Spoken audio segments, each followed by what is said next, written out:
Our movie starts with a series of controversial news reports about a tribe from Gaza City is accusing of terrorism. We see a statement from a German official saying the tribe's crimes have reached Western Europe after stolen weapons from German forces were discovered in Pakistan, weapons used in military operations against coalition forces on the Afghan border last month. Because of this, they claim the tribe's source of money is trading in weapons and drugs, and its goal is to keep the whole world at war so it can keep selling arms. Meanwhile, Interpol has started an investigation because the rate of drug smuggling into Europe has doubled recently, and the tribe is increasing smuggling into specific countries like France, Germany, and Italy. Meanwhile, British businessman Bruce Leap has been summoned to the US, where he will stand trial on charges of opposing renewable energy regulations and engaging in suspicious activities. His court session is set for Thursday, and the Leap Industrial Group hasn't released any statement about it. Strangely, despite this trial, the shares of the Leap Industrial Group are continuously rising. The quarterly report showed a very high profit level, which is reflected in its recent market performance. Despite all the pressure, billionaire Bruce Leap's life hasn't been affected at all, and he arrives in Paris to celebrate the 20th anniversary of his group, which will be attended by Europe's biggest businessmen. At the party, we see Agent Joe Ballard, who is one of the most important agents in the British intelligence service. He meets a man named Mike, who gives him sensitive information about the tribe and Bruce Leap, that intelligence has ordered them to suspend investigations indefinitely. While they're talking, Bruce Leap arrives with his sister Michelle. He greets them and wishes them a happy day, especially Mike, who is an old friend he hasn't seen in 5 years. After a while, Joe meets a woman named Olivia. It's clear they know each other very well, and both are aware they are on specific missions. Since Olivia works in marketing and press, Joe has to leave her and go. But a strange woman approaches him and tells him she likes men who always carry their weapons. She says she noticed his suit is bulging on the right side and starts to seduce him. At the same time, we see Agent Ross, who is with US intelligence, trying to find any evidence leading to the tribe, which he believes is operating in France. He gets an important call with information that the tribe's leader will be in France to make a huge deal. So he calls Agent Joe and says they need to meet outside immediately. When he shares the information he has, Joe decides to help and gathers a team of his men to surveil the location mentioned. Shortly after, a car appears and armed men from the tribe get out. They start preparing and storm the place. The surprise is that Agent Joe finds the girl who was with him at the party kidnapped and tied to a chair. To rescue her, heavy clashes break out between them, and many from both sides die. The rest escape. Just as Joe thinks the mission is over, he is shocked to find the same girl he was trying to save standing behind him, shooting him. He realizes he's been stupid and fell into a trap that caused his death. Agent Ross tries to kill her, but she escapes quickly. So Agent Ross himself is now in huge trouble because he started an operation without checking back with headquarters, resulting in the deaths of men from British intelligence, most importantly, Agent Joe. When he returns to headquarters, he is reprimanded for what he did because the British will demand compensation for their loss. And the French are upset because a military operation was agreed upon between US and British intelligence on their soil without their knowledge. He's told that a decision has been made to halt any further intelligence activities related to this matter until investigations are complete. When Ross returns to his office, he is met by Max, one of his most important men. Max tells him the hard drive they found at the site has very important information on it. When Ross tries to tell him the mission is stopped now, Max insists the information can't wait and nobody else should know about it. He tells Ross most of the information on the hard drive is about billionaire Bruce Leap and his companies. All the information is about the plane he will be traveling on, starting with the names of all the passengers who will be on the plane, details about security procedures, and the flight crew. There are also technical details about the plane itself and information about a group of holding companies. One of these companies is IIU. Max explains to Ross that the tribe's target is the money, but Ross is stuck in a dilemma because he doesn't have authorization to continue with this mission. We cut to Bruce Leap, who is gathered with his advisors. They inform him that any false statement in an interview tomorrow could lead him to a formal trial. Bruce is surprised, saying he thought it was a friendly interview. They tell him it is friendly, but any mistake in it will still be held against him. Afterward, a woman named Olivia arrives. She will be responsible for presenting Bruce Leap and his companies in a good light to the public. Even though his sister Michelle hates her and thinks she's unqualified, her brother is determined to use her services. Olivia does have good ideas. The first is that she will focus on some of his charity work, starting with a charity event he will attend tomorrow. She tells him that TV ads are expensive, but will have a huge impact, and will also get some charity shareholders to do interviews with him to create a positive public image. Bruce is impressed with her ideas and tells her she needs to start as soon as possible, and that Michelle will help her with anything she needs. When Olivia leaves his office, she immediately calls Ross. He is surprised because she hasn't called him in a very long time. She tells him she finally closed a really sweet deal with a new, rich client, so she wanted to talk to him. He congratulates her on her new deal, but he gets another call at the same time, so he has to end the call with her and answer Max, who tells him Bruce Leap's plane will be moving in 2 hours. Max says he contacted his security detail, and Ross is supposed to go meet a man named Southwell, who is one of Bruce Leap's most important personal security guards. Meanwhile, Bruce goes out to the press and says the trial is a normal thing and everything will come out soon. He tells the press he has allocated $5 million for children in danger around the world. We see a man named Roger doing a pre-flight check of the plane with the pilots. When he confirms everything is fine, he informs Southwell. Meanwhile, Olivia meets a major businessman and his partner on the plane, who is one of the most important shareholders in the charities. She introduces herself and informs them that Bruce Leap has prepared a special suite for them on the plane. When Ross arrives at the plane and identifies himself, he is taken to meet Southwell. Southwell tells Ross it's impossible for Bruce Leap to postpone the trip because he has a very important interview tomorrow and can't be late for it. When Ross senses the situation is serious, he decides to go talk to Bruce Leap himself. He was right. Bruce Leap absolutely refuses to postpone the trip and thanks Ross for coming to warn him. He asks Ross if he and his men can stay on board in case anything happens. Ross is still thinking about it, but when he leaves Bruce's suite, he is surprised to find Olivia on the plane. He realizes her new deal is with Bruce Leap. He tries to convince her the trip will be dangerous, but she doesn't believe him and says she's been waiting 4 years for an opportunity like this, and there's no way she'll waste it. So Ross decides to accept Bruce's invitation and stay on the plane with them, also because he's afraid for his ex-fiance's life. The plane begins to move. The pilot, Donnie, communicates with the control tower, and the plane stabilizes at its designated altitude. Southwell goes to Ross and tells him everything will be fine and he shouldn't be so worried. The businessman, Rob, and his partner go to their suite. This makes Michelle appear nervous because she wasn't originally in favor of Olivia or these shareholders being on the plane with them. She keeps checking her watch. Finally, she starts walking until she reaches the back of the plane near her car. She opens it, and a group of armed men comes out. She tells them the number of all the passengers on the plane and warns them not to kill anyone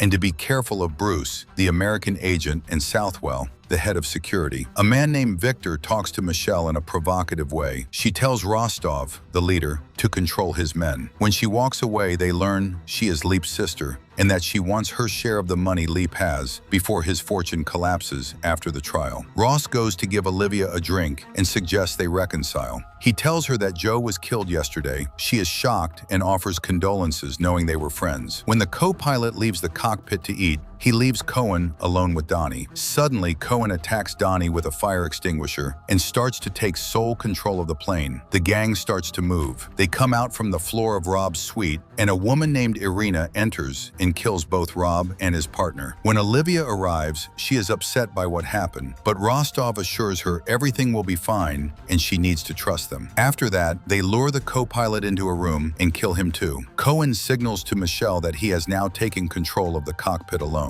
Michelle goes to talk to Ross so that when the attack begins, she will be among them, acting as if she has nothing to do with what's happening. After a few minutes exactly, the attack begins. When Southwell tries to defend them, he is shot in the arm. They enter Michelle and Ross's area, capture them, and of course Michelle starts acting terrified and is moved with the others. The gang gathers everyone in one place, and Rostov starts giving them a lecture on how they are supposed to behave for the rest of the flight. He informs them they aren't here to hurt anyone and that they can think of him like Robin Hood, stealing from the rich to give to the poor. If they continue to cooperate calmly, they will be witnesses to what happened. But if anyone acts rashly or tries to be a hero, they will kill him. Meanwhile, Southwell steps on a secret button in his watch, causing the plane to enter emergency mode. All the secret doors lock, the most important one being Bruce's suite door. Rostov gets annoyed and starts hitting Southwell's arm wound with his gun. Finally, he decides to take Michelle as a hostage and takes her to Bruce's suite, talking to him via the intercom screen. He demands that Bruce transfer $2.73 billion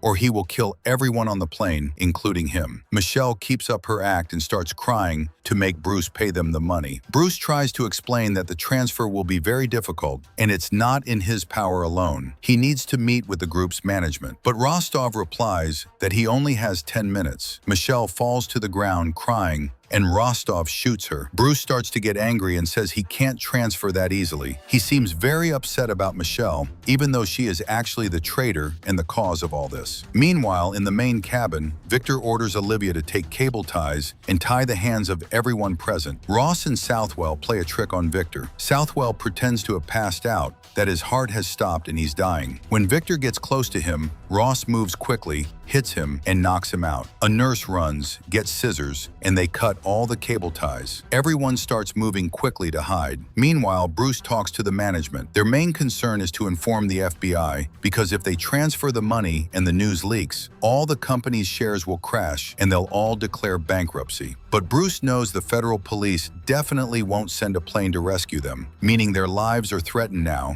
and there's no other solution but to transfer the money. They tell him they need the CFO, Eric, because his approval is necessary. Eric is supposed to be among the hostages with the gang. Rostov goes to Cohen because there's a storm ahead of them and they need to make an emergency landing. He tells him to try to land in any safe place. Meanwhile, Irina finds her colleague Victor on the ground and quickly reports to Rostov what happened. Suddenly, Rostov finds the fourth crew member, Thomas. He threatens Thomas with his gun and forces him back to the main cabin. He hits Victor, yelling at him for letting a hostage get loose. He tells him to tie up Thomas and go look for the others, and to kill anyone who isn't necessary. Meanwhile, Southwell and Ross go to the back of the plane near the car because Southwell knows it's impossible to get out except from that part of the plane. There they actually find 3 parachutes in the car's trunk for their escape after the transfer goes through. When Rostov returns to Bruce, he says he needs Eric, the CFO, because without him, the transfer won't happen. Rostov orders his men to find Eric as fast as possible. Victor starts searching until he finds the lawyer hiding in a closet. He asks him about Eric, and the lawyer says he's hiding in the next room. Victor thanks him, shoots him, and closes the closet door again. He goes to get Eric and hands him over to Rostov, who sets up a video conference with the rest of the management to execute the transfer. Meanwhile, Irina goes to search the back of the plane and sees Southwell rummaging through things in the car. She shoots at him, but he hides quickly. Ross appears behind her, hits her,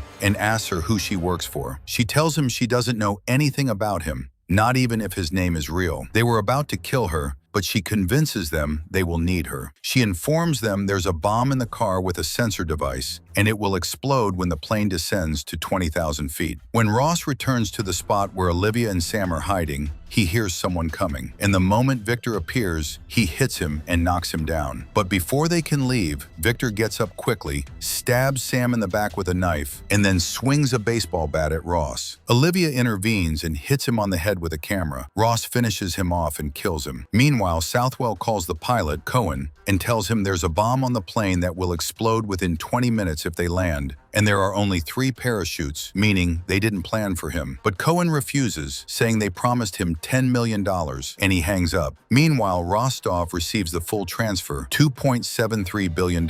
Eric asks him, "How did you know this exact number?" Rostov says, "What do you mean?" Eric says that number is exactly the liquid cash in all of Bruce Leap's companies, meaning someone inside the company must be helping him. Rostov pulls out his gun and kills him. He immediately leaves them and returns to the the car to get the parachutes, especially since Cohen has descended below 20,000 feet and the bomb has activated. At the same time, Ross goes to free Thomas so he can try to open the cockpit door and take control from Cohen. After that, he returns to the car to tell Rostov that he has his parachutes. They start fighting, and Rostov's gun falls to the ground. At that moment, Southwell intervenes too, but he is very strong and is about to kill Southwell. Luckily, Ross intervenes, threatens Rostov with the gun, and they manage to tie him up. At the same time, Olivia finds a gun near her and thinks of keeping it because she might need it. At the same time, Thomas manages to open the cockpit door, hits Cohen on the head with the same fire extinguisher, and also frees Donnie. They regain control of the plane. Meanwhile, Southwell brings Irina out and lets her try to disable the bomb. She works on it for a while but can't finish, so they both try to figure out how to disable it. She takes advantage of their distraction, quickly gets a gun, and just as she is about to shoot them,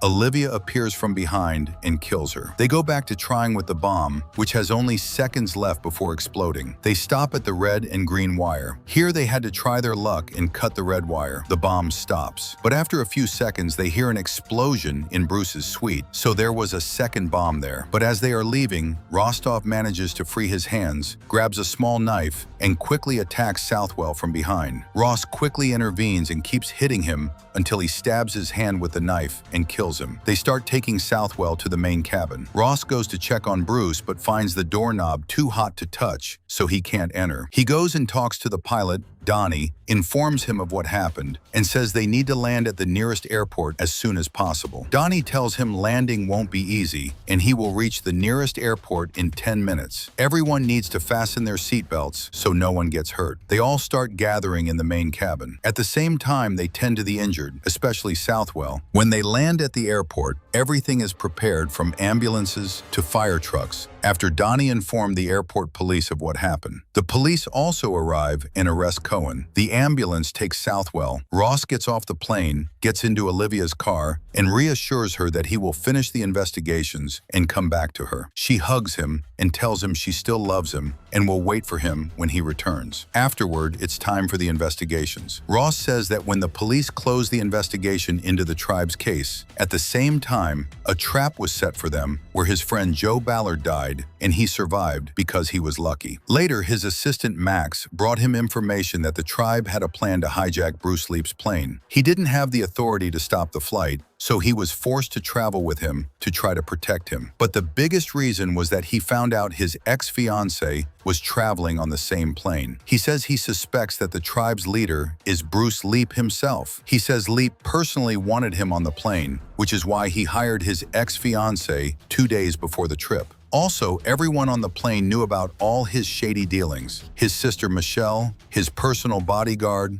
the lawyer, and the CFO. So his plan was to get rid of them all at the same time and make it look like a terrorist operation. But the strange thing is that no one saw him during the entire flight, which means he probably left the plane before it even took off. That's why Ross took authorization to go look for him and bring him to justice. After that, we see Bruce sitting with his colleagues, happy. But at the table underneath him, Ross and Southwell are sitting, watching him and planning how to kidnap him. And with that, this movie comes to an end. If you enjoyed the recap, support the channel with a like, share your thoughts in the comments, and subscribe for the next movie.